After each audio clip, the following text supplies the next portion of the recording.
Greenaway's Nightwatching is one of those films that leaves me baffled.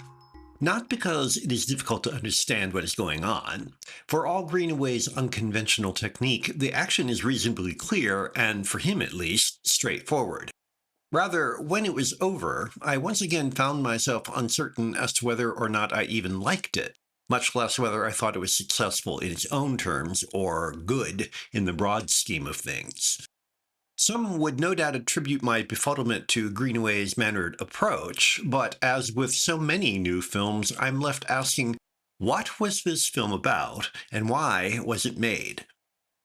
The one thing in Nightwatching that did strike me immediately was its thematic similarity to Greenaway's The Draftsman's Contract. Once again, an artist is victimized by the rich and powerful for creating an allegorical work that reveals their underhanded dealings.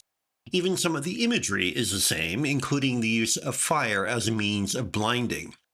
True, Contract is entirely a work of fiction, whereas Nightwatching is based on real people, albeit in highly fictionalized form.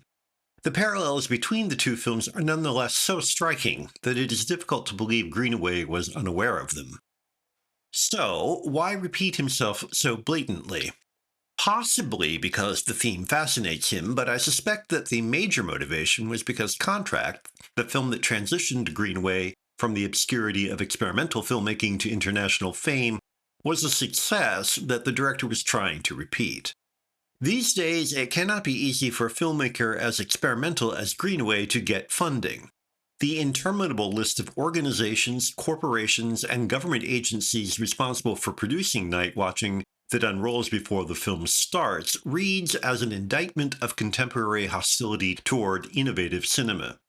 And if such reasons were at least partial motivation for returning to familiar themes, they would help to explain my feeling that the whole thing is a touch desperate. The DVD of Nightwatching is accompanied by a documentary, Rembrandt's J'accuse, also made and narrated by Greenaway, which explicates Nightwatching's elaborate conspiracy theory in greater, if not exactly convincing, detail. The documentary is far more inventive formally, suggesting that Greenaway made Nightwatching to give him the excuse to make a film with more expressive freedom. He has, after all, infamously declared that cinema is dead, and uses the documentary for a passing swipe at contemporary film. Anyone with such an attitude is unlikely to be committed fully to narrative features.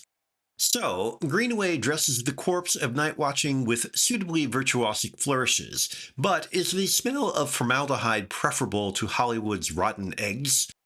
The results may be slightly more interesting, but they are just as tentative, just as tired, just as much in search of a purpose.